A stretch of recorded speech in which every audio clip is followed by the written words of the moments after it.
All right, ladies and gentlemen, I hit all the buttons in all the wrong order, and I turned off the stream. So sorry about all that.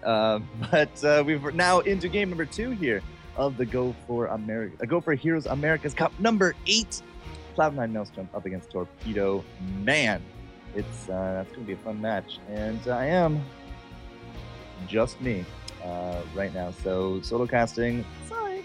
It's all the forecourt today. It's the forecourt show. These guys are actually going to be doing their drafting in the new draft tool that ESL is actually asking them to use. So that's actually pretty cool. And I have it here ready to go as we are less than 60 seconds away from the draft. So Cloud9 Maelstrom, a powerhouse team. TORPEDO has a lot of big names that we're very used to here. If you actually have been playing some of the other games, it's almost like everybody that kind of was trickled into the scene at one point or another has been part of TORPEDO or Murlocs Inc. or other stuff. So you're looking at Silo, you're looking at Chew8, you're looking at Mad Timmy, Mad Heels, man. And yeah, it's a very different roster today. So either way, the draft is ready to go. So I say we jump right on into it because that sounds like a terrific idea to me. So draft, once again, Cloud9 Maelstrom here on the left. And it looks like it was actually TORPEDO that got themselves the first pick. So that's pretty fun. They ban out Kerrigan. Oh, ding, there we go. And it does look like Tychus was the actual ban here. Weird. All right. Tychus is global ban. Do you want a different ban, says Erho, which is a good idea because he is actually global ban. So wasting a ban slot on that from Cloud9 Maelstrom might actually come back to bite them in the ass a little bit later. So this is actually a really cool looking tool. I can't show it on stream because I have my own thing that we're doing here, but yeah, I'm kind of liking the Stormcraft draft tool. If you guys want to take a quick look at it, stormcraft.com/draft tool. And I think we might actually be reconsidering that ban here. Ban Vala. Okay, so thanks, guys. All right, let's try this again. Kerrigan into Vala, and it will be the global ban on the on the Tychus. So that makes a lot of sense. First pick then is going to be a Tassadar. So that will go the way of TORPEDO. A very solid first pick, especially since we're going to Haunted Mines. So a lot of big information control. Since it's a smaller map, the Oracle will do some really wonderful things there. And we still have a very big place with Tassadar in terms of bruiserdom, in terms of doing good things with his kit. It's not, he's not the insta-kill machine, 900 damage auto attacks with Archon at level 20. It's nothing like that anymore. The Archon was significantly nerfed, but that does actually put him into the better spot of kind of a bruiser. He's not the end-all, but he can definitely hold his own. The new build that we've been seeing with the static charge will still lead a little bit of damage to him, into Archon, of course, and then Prescience and Dimensional Warp makes him extremely hard to kill. It's like he has 3 health bars after that, because between the shields and the Archon, you call that one, his regular hit points, you call that another, and then the Dimensional Warp and Prescience together will almost heal him to full automatically at level 15, or when he's at 15% hit points. So it's a fun build. He's really hard to take down. You don't want to be chasing him, but guys that aren't going to be chasing him, because look at this, the Stitches somehow getting through the ban sequence there, because TORPEDO took away the Kerrigan. So it's going to be a front line of Arthas Stitches. It's a pretty ridiculous front line, if you have to ask me. It's going to do Cloud9 some really good favors, but earlier on, you're probably not going to see any kind of real big hook ganks because it is a 2-lane map, and usually you'll see, at least with the bros here, a 4-1 split and try to just push down towers as quick as they can. So Slam build possibly going to be in the works here for the Stitches.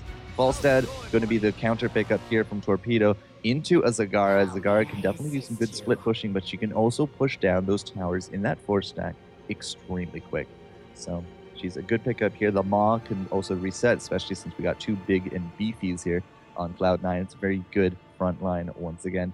Cloud9 will be setting up nicely here for Nazebo. They got the Stitches already out of the way, and so far only the Maw to really shut down this Nazebo. So they're going to go with that and the polymorph machine known as the Brightwing. So it's good support, good mobility, good crowd control between the Arthas and the Stitches.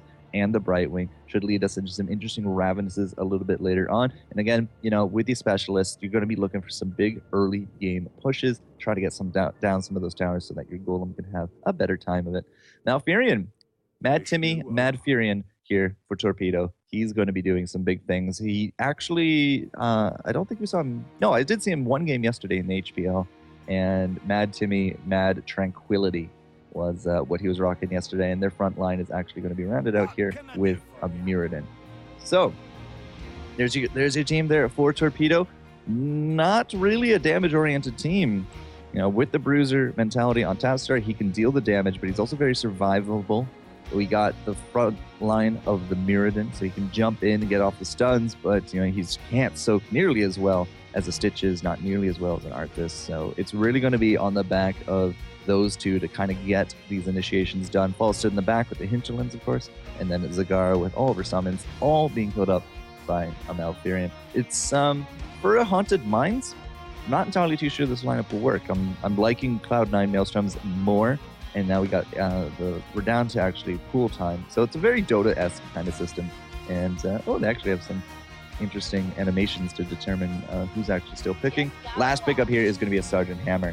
Very light on Assassins this game because Vala was out, Kerrigan was out, and that also left us with the Tychus global ban. So, as I said, I like the Cloud9 Maelstrom lineup a little bit better. I'm going to be rooting, of course, for Torpedo because there's so many big names there as well. Cloud9, I mean, they're basically a monster at this point. They are basically top 3 in the game right now. So anybody that can put a point up on that board is going to reap some really good rewards out of that one.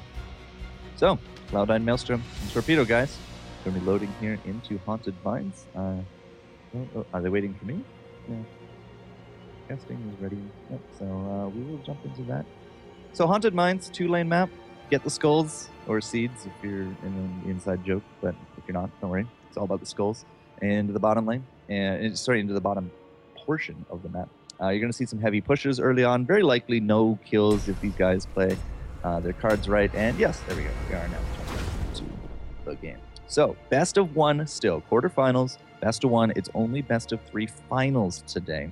But you got to put your best foot forward, and I'm not entirely too sure Torpedo actually has their best foot in this match. But we'll find out because, you know, sometimes you're going to see some interesting play. Sometimes you will be surprised. And, you know, RGE versus Postmortem last game. RGE just fantastic early game. Like, absolutely 100% definitely impressed me. The Zeratul roams were very real. Some questionable talent pickups there from Postmortem. These two teams, you know, they're not new to the scene. They know what they're doing. And Haunted Mines, you know, every time I see the dunk train on Haunted Mines, I always want to go Abathur and just like, the Abathur dunk train, yeah! The Abathur is real because that's just what he used to roll. Like, and then now Abathur's obviously out of the game, basically. Not a lot of people actually rolling him this time, but it's going to be the dunk train, Siege Tank today, and the rest of his teammates, Zuna, King Caffeine, Kenma, and Biceps. Flip side, though, Torpedo with the 5-man stack bottom. Bad Timmy, Chew 8, Howard Nugent, Airfo, and Psy. Level 1 talents coming out. We do got Bribe on both sides with the Falstead with the Brightwing. The range, Infused Hammer again for our Mirrodin. So Infused Hammer actually making a bit more of a resurgence in play. Usually it's stacking damage, but we'll have to see if we go Sledgehammer at level 7 or not. And yep, there's no hooks there, King. There's absolutely nobody up there. Both teams, you'll notice, going to the lanes with their Golem spawn. So again, we're going to be seeing these big pushes up against these towers. Big pushes up against these towers. And specialists do lend themselves to destroying those buildings extremely quick. So in terms of everything else, advanced artillery, looks like frozen wastes, the death ritual. Yeah, nothing really out of the ordinary. Reconstitution there for the Zagara. How did that hook hit? That's alright. Chew does have himself that barrel roll, so he's going to be okay out of it. It's not going to be quite that death. Any death here on the solo, Zuna goes down or Chew goes down, is absolutely devastating towards the experience count between it. But lordy, look, those Toads are going to take that tower home. 1 tower down, already just down to half here on the bottom line. These This is what I'm talking about with the 4-man stack. They go for these towers, and they make life easy for their golem when it's about to come back and spawn on the back of the mines. But bottom lane, they're about to get their own tower as well, equalize out that. And, you know, Zagar, really good for this. Siege Tank, really good for this. Nazeebo, really good for this. So, a lot of things that are very good for pushing here early game that are going to go uncontested. Entire gate is down for Cloud9 Maelstrom. We're about to lose it here on the bottom. Kenma's now come down just to try to help out Zuna, but that is basically going to be the end of the bigger aggression. I mean, he might take out this well. If Dunk can take out this well, that's actually going to be a big problem for Red, and it is actually going to go that way. Biceps now going to come down. This could be a big party lit push, but thinking of it, no, he's going to find Biceps. King Caffeine comes in from the back, though. Cassadar with the Psystorm. Here comes the Chew from the Falstad as well, and everybody goes down into the bot lane. This could be a very bad situation for Cloud9, but it looks like they're just going to jump right on into it. The ambush is real. King Caffeine, really low hit points, gets himself a heal on the back of that. Silo not looking so healthy, but neither is the Zagara. The Zagara now dead in the water. Zuna staking right on these guys like white on rice, and double healing ward Pipe is actually keeping the red team alive right now. Very healthy. Biceps a little bit low. Zuna cannot continue doing what he is doing, but we do get that one stray shot here from the Dunk Train. It is going to be a kill on his part. Mine, not quite enough to pick up the rest of the Silo, but here comes the Zed with the thrusters. Dunk Train is not going to chase them above ground. Chew 8 now split from the team. However, he's off to the side, and the rest of the team of Torpedo has basically been forced out of the mines without a single skull. This is not a good spot for them right now, because this early golem with no gate is almost a guaranteed fort. Now, I said Chew 8, you know, he's actually split off from his team, but he does not have the damage here, I think, to actually kill off the Witch Doctor. He does have a Zed, but he's not using it. I think he might have waited a little bit too long. The poison is ticking down. Oh my god, he has a sliver of hit points. Doesn't matter. There's an Arthas on the top, so the epic escape is not going to be made into a movie. Cal Nugent, don't know what he's doing this far forward, but he's going to get hooked and deaded there by the Jump Train. Zuna there to make sure he does not get away, and that's going to be a 4-kill 0 advantage now for Cloud9 Maelstrom as they clean up this goal. What else is going on in the map? So if you can't get the golem, you only have 7 skulls. What do? Well, likely you would go for your own giants, because those are going to be very instrumental in your defense. Although with a 93 skull opener golem and probably the team pushing with it, not going to make a huge amount of difference. Could have also went for the bruisers. That's definitely another viable option. But 4 members down, that's a lot of experience now that Torpedo has to make up. And they were split soaking a little bit. They were up here in the lanes while Cloud9 was down into the mines looking for skulls. So they're not as bad as they could be for experience. They're still more or less a level down. And we're about to hit 7, which is going to be huge here for Cloud9 Maelstrom, because they do get that extra talent. And it's about to pop here as the golem is marching its way forward. So we're saying, all right, we're going to get ourselves some giants. They're going to help us with this defense. But this is something that you don't see a lot in solo queue. The solo queue game, people go and defend the gigantic golem pushing them down. What you should be doing is actually pushing with your golem. It's only 7 skulls. That's okay. Keep it alive as long as you can. Try to extend how far it will push. There's no question this fort is toast. Absolutely not. In fact, this keep might even be toast. But we can get our own golem here from Torpedo, at least to that gate, and that is almost an equalization in terms of the distances. So yeah, we're now going to have to go and defend. We're for sure going to lose out this gate, whereas this one likely to live. But they got the fort out of it. They're just keeping up with the experience. They're still only about a level down. But we also got level 7, which was very huge. Again, like, you can't fight with that talent tier down. It's not going to be level 10, not unless his feet goes down. But, you know, we are now on those equal footing. We got a mule here for Mad Timmy. Mule's going to be very big unless he gets targeted. Double mule from the Tassadar as well. Very big stuff to try to get this keep alive. Chew 8 needs to stay alive, however, in this as well. It does get bursted down very quickly. Erho not exactly in the hit points that he needs to be as well. Double healing ward, double mule doesn't matter, but they got a kill. We finally put a kill point on the board. The Stitches is down. Erho jumps in. He's trying to keep these guys here, but they're about to hit level 10.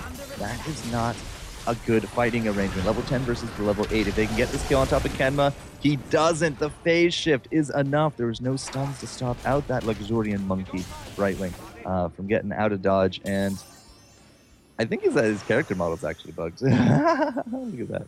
It's a two-headed monkey now. That's amazing. Brilliant. Level 10 now, achieved. But we're only level 9 here for Torpedo. So with those kills, with that counter pressure, they were able to equalize out any kind of big loss of experience. And they're still only about a level down. They're staying pretty consistently down 1, but they're not slipping farther in, although there might be with that hook. Oh, how Nugent not going to get hit by that. We don't have the fishing hook quite yet.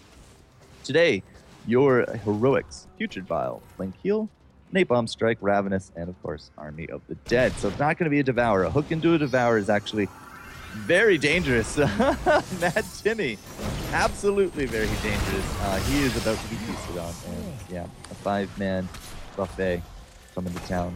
And they dined on Malfurion, as it turns out. We are very close to 10 here for Torpedo. They need to split soak some kind of wave, but top is, of course, just got ganked. Their bottom is pushing in. There's not a lot of sources of experience that are very safe to hit here. So they're going to get delayed out their 10 for a little bit.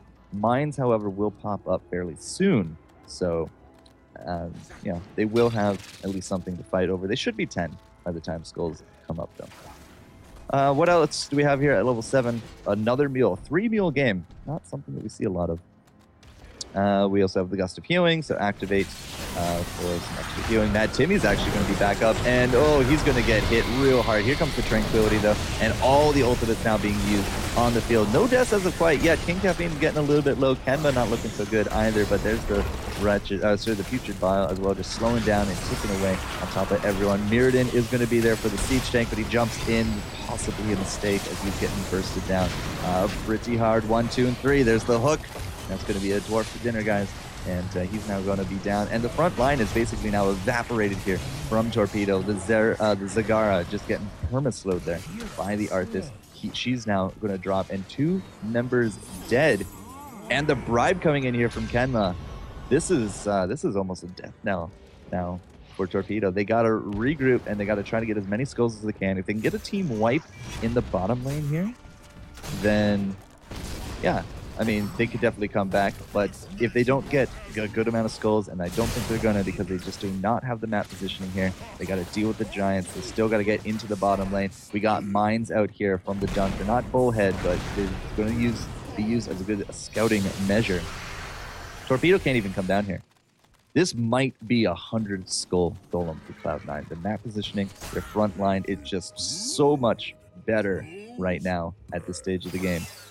Then Torpedo can possibly even like hope to crack. They might be able to go for a keep, but then Cloud9 would just come back off of that and defend with even just 2 team members. This golem already now under half siege tank does a lot of damage to these siege creatures. But King Caffeine, Putrid Bile is up. Is there any healing for him? He's going to get low, but he does not have any kind of big burst heals. Of course, it is just the Brightwing, right? So he's just going to be in the back. Chu 8 does get hung up with the Howling Blast into the Ravenous. Hook is going to land on top of Airho. Not exactly who you wanted it to land on, but the Ravenous was enough just to pick up Chu. He does not get off his ultimate. He does not get off any damage in this fight. Hal Nugent again getting locked up here by Zuna and Kenma. That's going to be the Maw. Mirrodin dies off screen because he was there far in the back. And now it's just basically sounding the retreat here, because they're fighting in the mine where there's no skulls left to pick up. And Torpedo, they need to get to their defensive positions. They do not have any kind of giants to help them out here. And this 100 skull golem is now racking the core. Wow. Cloud9, like, I don't know who actually picked out Haunted Mine, but the Cloud9 strategy is far superior right now. And, wow, yeah. This is core damage. At 10 minutes in, we're looking at core damage. We got the Bullhead Mines, we got the Relentless, Rewind for the Polymorph, Spell Shield on the Arthas, and the Sprint on our Nazebo. And so far, we have 1 kill in the bag here for Torpedo. This 100 skull golem is basically, like, done. We could just YOLO the score all day, and this is basically game right here. So, Torpedo, they had a good run. They took out their opponents in round of 16, but it will be the blue team victory here in the quarters to move on to semis. Cloud9 Maelstrom, man, absolutely monstrous. As I said, way back there in the draft, I liked their draft a little better. I think that it definitely served them a lot more. How to finish that sentence? It definitely served them well. It served them better. They got the kills. They were able to push down faster than TORPEDO. They got the team kills. And 2 massive golems later, it's a good game. And that's it. Good luck, have fun, said Dunk right back at the lobby. But at a 10-minute victory, Cloud9 Maelstrom, absolutely scary, scary team. So that means we are going to be moving on now to the semis. Not entirely too sure who is actually there or waiting. And let's take a quick look at the cup brackets. Cup brackets say Glorious and RGE were in the quarters. And it looks like they're actually still fighting off. ESV Tempest went up against ESV Wildfire. Interesting how that happened. But it was a Wildfire win. Not too many Tempest wins as of late that I can recall. Evil Geniuses had a bye, went up against Team Heroes Hype, won. So they're waiting here in the semis. And now it will be Evil Geniuses up against Cloud9 Maelstrom. So if Glorious's game is still kind of in the bag, still kind of waiting to figure out what the results are, I think we'll follow into Evil Geniuses and Cloud9 for the semis, and then into the best of 3 finals. Otherwise, we'll flip over to ESV Wildfire versus the winner of Glorious and RGE. Let me know in the chat what you guys want, and when we return, we will have our semifinals games here for the Go4Heroes Americas Cup number 8.